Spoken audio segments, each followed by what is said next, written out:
Hi, and welcome to part 23.75 of the videos I'm doing on memory lane memories.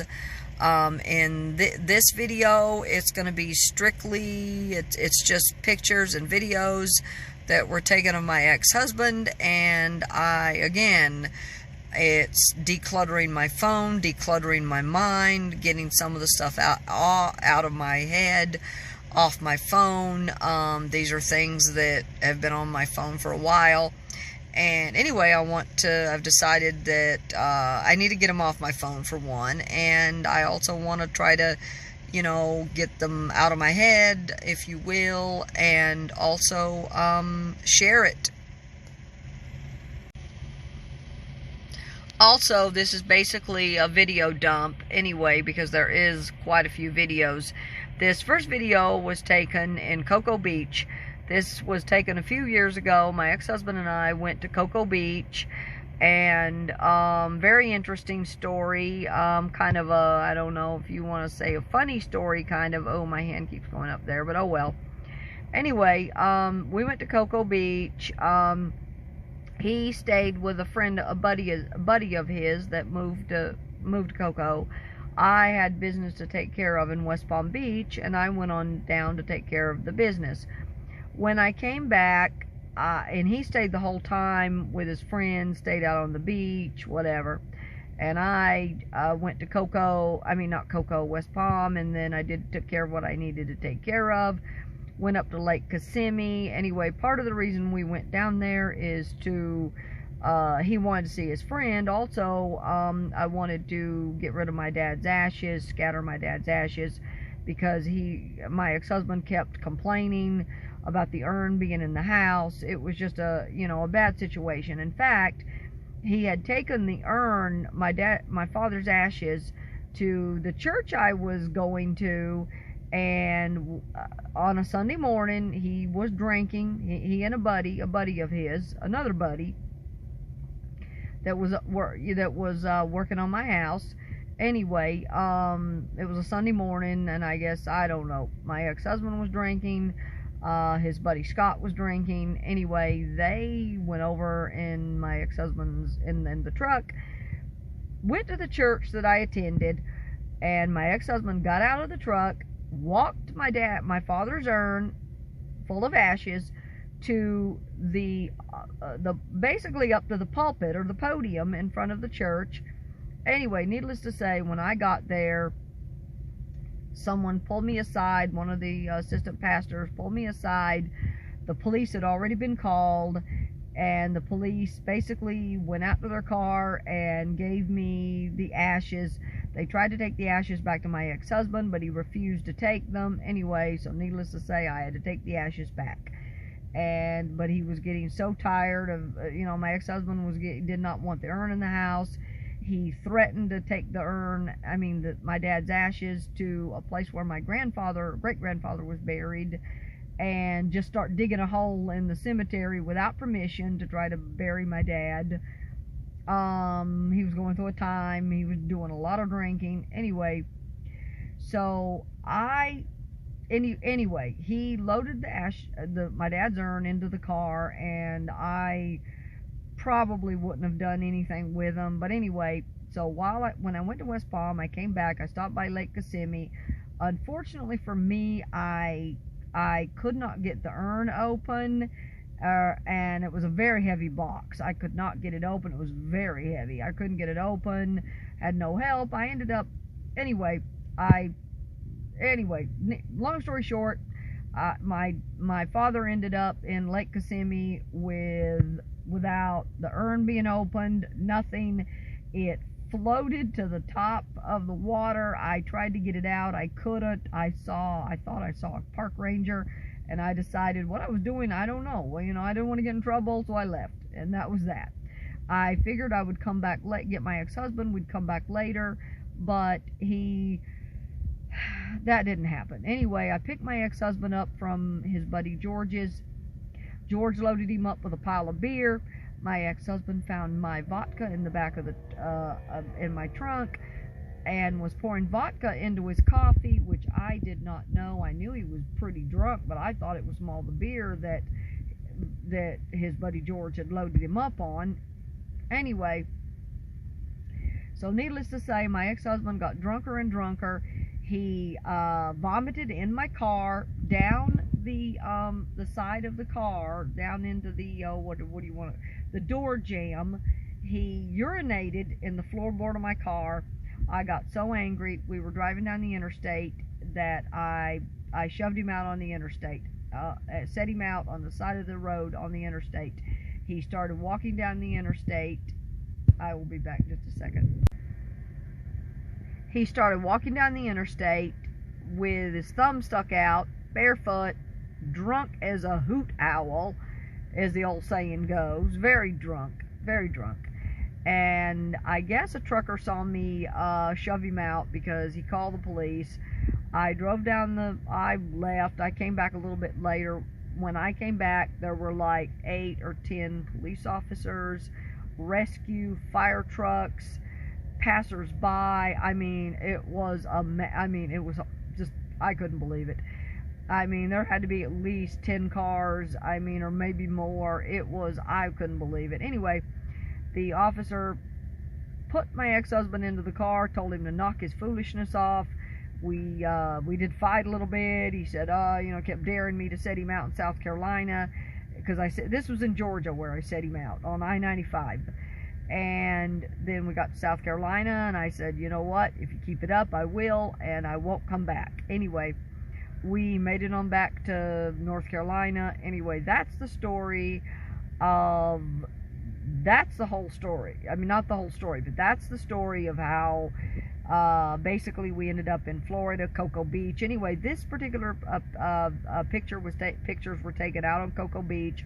We had ridden we had ridden our bicycles out there before I left for West Palm. Actually, we bicycled 29 miles. But this particular day, he was drunk. Oh, and that's one of the reasons we're divorced, is because of his drinking. But anyway, that's what started. Anyway, Cocoa Beach. And I will give you a little bit of maybe a heads up on a few of the other videos.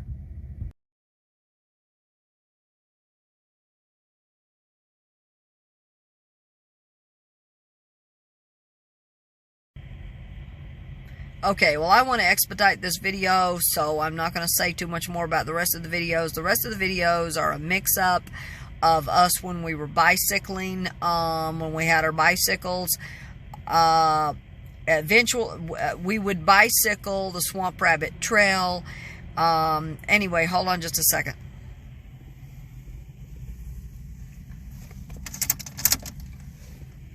Anyway, we would bicycle the Swamp Rabbit Trail. Anyway, I don't remember. I was on a trip, I work, whatever. While I was gone, my ex-husband decided to pawn my bicycle, take my bicycle to the pawn shop and pawn it to get beer money. And eventually he took his own bicycle to the pawn shop and pawned it for beer money too. Anyway, needless to say, I never got another bicycle after that. I knew that if I took a bicycle into the house, he would probably just pawn it for beer money. It was something that he often did. If he got low on money, he'd say, oh, I needed money for this, I need money for that. No, he just needed money for beer, and he would go, and that's what he would do. He would pawn whatever he could find when he ran out of his own money to, buy beer. Anyway, and that's what happened with my bicycle. Some of the other videos are us at Halloween. One year he dressed up as a woman. One year he dressed up as an old man. I don't know if it's supposed to be Moses or Father Time or who the heck it's supposed to be.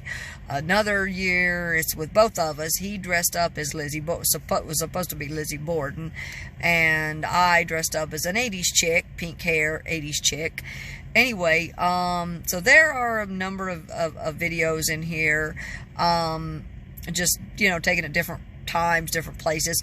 A couple of the videos were taken by a friend of his at the time, and they're not really, well, I guess they still talk if they see each other, but I think they kind of got into it. Again, it had to do with his drinking. It's one of the reasons I left. It's one of the reasons that I'm on the road as much as I am, or as much as I was then. Now, when I'm in the area in Asheville, and I have to be in Asheville quite a bit, and I, stay at the house because we have a house together. Anyway, I can only share the house for a little bit, and then I have no choice, and there's a whole other story of me sharing the house, of us sharing the house right after my semi-accident. We're still kind of sharing it until I can go back out to the Outer Banks. I don't know if I'll ever get anything that the stuff taken care of that I need taken care of in the Asheville area. Anyway, that said, that's pretty much it, and I will come back afterwards and probably offer just a short little wrap-up.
Okay, well, I'm going to wrap this video up. I am here at the truck stop in Rapid City, South Dakota, a Flying J. I've already been inside the store. I got myself some water, a sandwich I need to eat. I want to watch a little TV. My stomach's been bothering me all day. I haven't felt great. So I'm going to wrap this video up. And as you saw, you know, there is a lot of stories, a ton of stories I have when it comes to my ex-husband. There are many, many stories, and many stories for another day of when we were together, when he was drinking. I mean, there was just so much. There were times when he threatened to, when he was drunk. One time when he was drunk, he threatened to shoot all the neighbors. You know, told me if I didn't tell him which neighbor to shoot, he would shoot them all. He would call up the police departments, harass the police. Just crazy stuff. He would walk. One time he walked down a busy highway with no pants on. Just really, really crazy. I mean, you know, he would drive drunk. I mean, just, you know, he routinely drove drunk. He drove drunk all the time. And just really, just, anyway, and that's the reason that we're not together. That's the reason I left.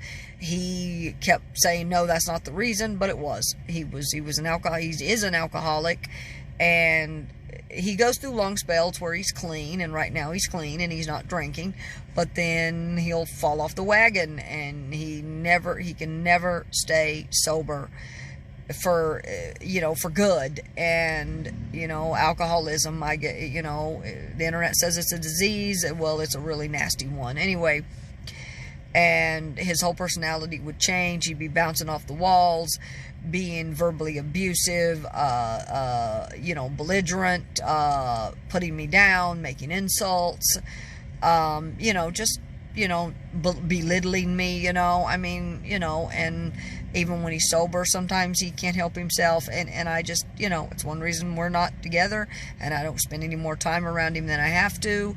And right now he is in bad shape with his diabetes. He's sick, but with my trip and you know, I had a lot of support of people in my forum that told me that he's my ex-husband. Do not, you know, don't cut your trip short, you know. And you know, and I do think about that, and I worry, you know, if something happened to him, I would probably maybe feel guilty. But I was also given a lot of advice on books to read, things to do. I've been to therapy. That didn't help. The therapists were just, you know, that was just useless. Anyway, with that said, I'm going to end this video now. And, you know, some of the stuff I may come back and talk about later. I've talked about it in some, but not in detail. Anyway, I'm going to end this video. I need to eat. I'm going to watch a little TV. I hope everyone has a good week. God bless. Peace.